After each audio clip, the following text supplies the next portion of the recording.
So 1 month ago, Apple announced the iPhone 12, and in the first month, there was a lot of excitement around this phone, a lot of first impressions, a lot of camera tests, but now that it's been a month, it's time to get away from the specs and actually look at what this phone is like on a day-to-day basis. So I've been using this every single day as my daily phone. So in this video, I want to share with you the best features and the biggest drawbacks I found, the biggest headaches I found after using this phone every day for a month.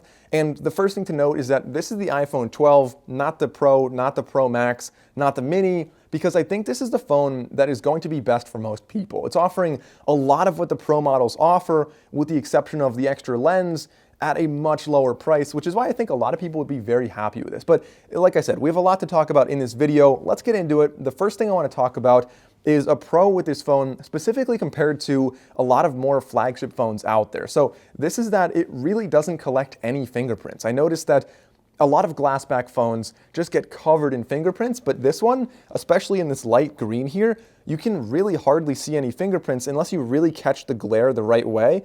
And even then, they're really not that bad. And furthermore, when you're comparing this to like the Pro and the Pro Max, the side rails on this absolutely get no fingerprints at all, whereas on the Pro, it just gets covered in fingerprints within a couple minutes. So if you plan on not having a case, that's definitely a big advantage here. Now, of course, some people were a little bit upset that this only had a 60 Hz refresh rate, which is the same as every previous iPhone. So if you're looking to buy this, chances are your current phone already has 60 Hz anyway, and you won't notice the difference. But if you have something like the Galaxy S20 and you're considering this, then you should probably be aware that going down in refresh rate is a little bit weird, and in a way it kind of hurts your eyes, but that's just something that, a very small situation, very few people are going to notice that. And now, practically speaking, as far as the cameras go, I know a lot of people might be concerned with buying the iPhone 12 versus the iPhone 12 Pro. Like, is it okay to not have the telephoto lens? And honestly, after using this for a month, I found that I really didn't miss that much. There were a couple situations where I wish I could zoom in and have a higher resolution photo, but for the most part, the vast majority of my photos, I would just use the wide angle lens and that was perfect. Or maybe I would move a little closer if I could, but it was like the wide angle and the ultra wide really give me every situation that I needed for the entire first month of using this phone. So I really had no problem with that. Night photos are excellent on this, as I can show you guys right here. And I mean, like I said, really all you're missing, telephoto lens is it's not something I really use that much. Maybe if you're at like a sporting event and you want to take a picture of your kid and they're really far away, it could be nice to have a telephoto lens. But now, getting into the first drawback, this is something that is related to what I said. You might want a case. This is Magsafe. Now, Magsafe is such a cool feature. I know a lot of people were so excited. I was excited about it.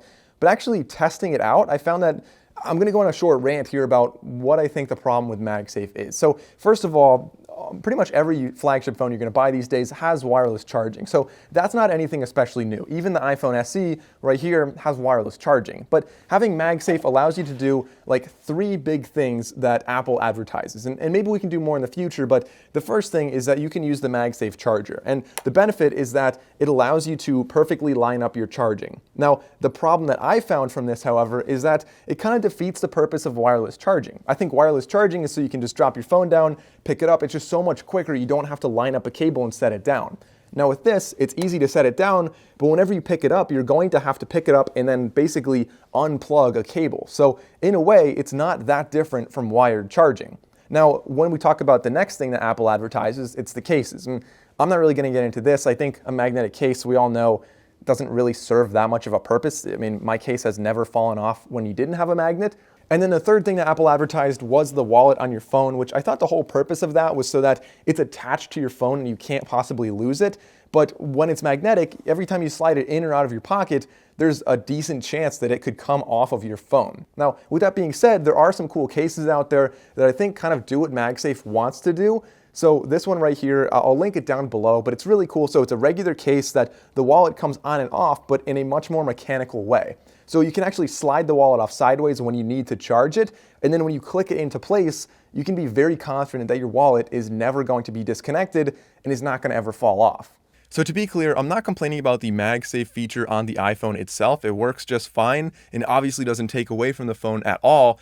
If anything, I'm more so underwhelmed by the accessories Apple released for Magsafe. I think that the 3 that they chose to release really didn't provide any significant value, but I am definitely very excited that this feature is in this phone, and it's a great reason that, if you're looking at the iPhone 11 versus 12, I mean, Magsafe is definitely something on the pro list for the 12. I'm excited to see what third-party accessories come out in the next year. And just as a quick aside, guys, if you're interested in learning more about the iPhone 12 Pro or the Mini, I actually will be making quite a few more comparison videos with those. Or maybe if you just like this style of video, consider going down and clicking the subscribe button and the bell icon so that you're notified when those videos come out. And so now getting back to some positives with this phone, the first one is actually the haptics on this phone I thought were really excellent. So the vibrations for notifications or feedback when you're doing stuff on the phone, it's very strong and it doesn't feel mushy at all. I think they did a great job with that. And another big positive is obviously the display. This one you can see in the specs, but after using this every single day, I can confirm that it's really easy to see this in broad daylight. Your pictures, your videos, everything looks really crisp with the higher resolution on this, and the colors just look so much better with that strong contrast that this now has. So the display is an excellent positive that is very noticeable when you're using this phone. Now I know I said the Magsafe charger is not quite where it needs to be yet, but it does actually charge slightly faster. So 15-watt wireless charging is a big plus there. And really the solution that I found is if you can just glue this down somewhere on a table, then suddenly you have a fully functional wireless charger that also does the self-locating. So I think that is the solution that I'm going to continue to use. Maybe not everyone wants to glue this on their table, but I think it's a good way to do things. Now, another big benefit with the iPhone 12 is actually that despite having a larger screen and a smaller physical battery in comparison to the iPhone 11, the battery life is pretty much unchanged. It easily gets me through an entire day, very consistently, and the beginning of the next day. And if you have a wireless charger that you put it on for 20 minutes here and there, your phone will really never die. So I think that's a great thing that,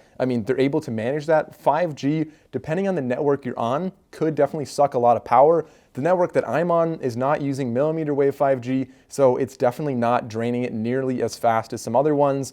But, all things considered, the battery life is pretty good. And so guys, other than that, I have to say after using this phone for a month, there's really not a whole lot that's different. It feels very similar to every other iPhone I've ever used. I really like the boxy edges, like I said in a lot of the earlier videos, but I think this is a solid phone to get. I think that there's really no drawbacks to it. Even though Magsafe is not quite where it needs to be, I think it has a lot of potential, and I think buying this phone is an excellent option for a lot of people out there. So I wish I could have found more negative things to point out for you guys. I usually try to find as many little subtle drawbacks, but there really were not many with using this phone. I found that it was a really solid device, and so I hope you guys enjoyed this video. If you did, consider liking and subscribing down below. Leave any comments with questions you have about this because I am still using this as my everyday phone.